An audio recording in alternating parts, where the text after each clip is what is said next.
Assalamualaikum warahmatullahi wabarakatuh. Selamat pagi semuanya. Semoga kalian dalam keadaan sehat semua. Perkenalkan, saya Rahma Putri. Di sini saya akan membahas sedikit materi tentang konflik dan integrasi sosial. Nah, sebelum pembahasan dimulai, alangkah baiknya kita berdoa terlebih dahulu agar apa yang disampaikan dapat bermanfaat bagi kita semua. Berdoa dimulai. Berdoa selesai.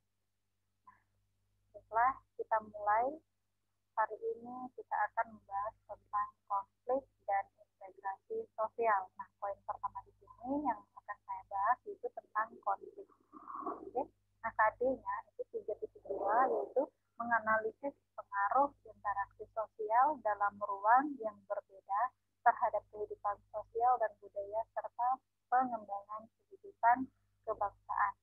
Oke, nah di sini akan saya bahas tentang konflik berikut. Yang pertama itu apa sih yang disebut dengan konflik? Konflik itu sama dengan percekcokan, pertentangan, dan perselisihan.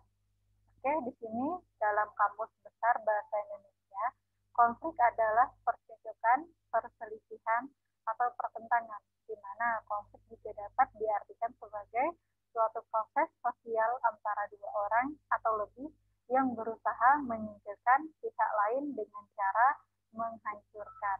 Nah, itu pengertian dari konflik. Nah, ada juga nih bentuk-bentuk konflik. Bentuk-bentuk konflik itu ada beberapa. Yang pertama itu berdasarkan sifatnya.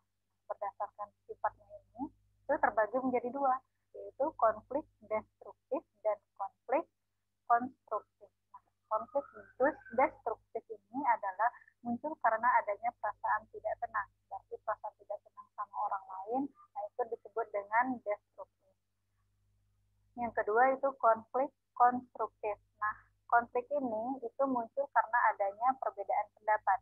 Nah, biasanya nih dalam diskusi kan sering tuh perbedaan pendapat. Nah, yang satu pendapatnya ini, yang lainnya ini. Nah, kadang di situ terjadinya konflik, perasaan tidak senang juga sama orang lain. Karena apa? Karena pendapat yang ini dengan yang satu itu berbeda. Oke, yang kedua itu berdasarkan posisi pelaku yang berkonflik. Nah, ini konfliknya terbagi juga ada dua, yaitu konflik vertikal dan konflik horizontal. Yang ketiga itu berdasarkan sifat pelaku yang konflik. Konflik terbuka dan konflik tertutup. Nah, kalau konflik terbuka ini adalah konflik yang diketahui oleh banyak orang. Itu contohnya seperti konflik yang sekarang yang belum berhenti, yaitu konflik antara negara Israel dengan Palestina. Nah, konflik tertutup yaitu konflik yang tidak ada orang yang tahu sama sekali, berarti tidak diketahui oleh orang lain. Oke, yang terakhir itu berdasarkan konsentrasi aktivitas manusia di dalam masyarakat. Itu bentuk-bentuk dari konflik. Oke, yang selanjutnya itu faktor-faktor dari penyebab konflik. Kita lihat yang pertama itu perbedaan antar individu. Nah, maksudnya merupakan perbedaan yang menyangkut perasaan, pendirian, atau ide yang berkaitan dengan harga diri. Yang kedua itu perbedaan kebudayaan. Nah, perbedaan kebudayaan ini kepribadian seseorang itu yang dibentuk oleh keluarga dan masyarakat.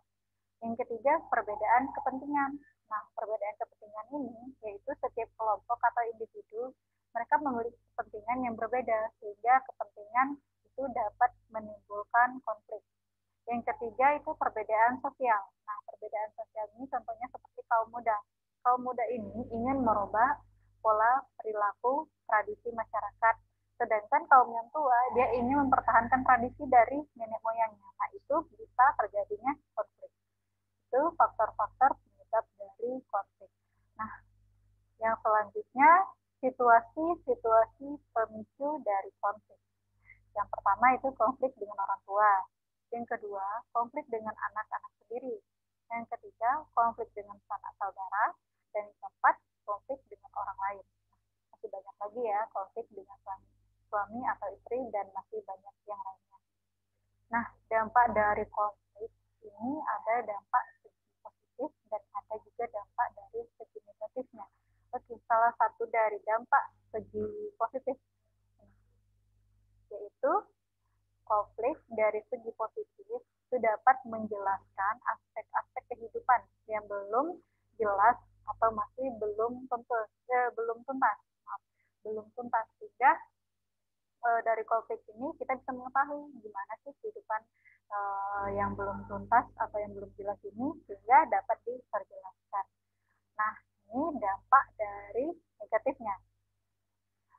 Salah satu contohnya itu kerentakan hubungan antar individu dan persatuan kelompok. Nah, ini dampak positif dan negatifnya masih banyak yang lain. Nah, ini salah satu dari dampak positif dan dampak negatif. Baiklah, pembahasan tentang konflik itu cukup sampai di sini dulu. Lebih kurangnya saya mohon maaf. Untuk mengakhiri, kita berdoa terlebih dahulu agar apa yang disampaikan itu dapat bermanfaat bagi kita semua. Berdoa dimulai. Berdoa selesai. Baiklah, saya akhiri. Assalamualaikum warahmatullahi wabarakatuh.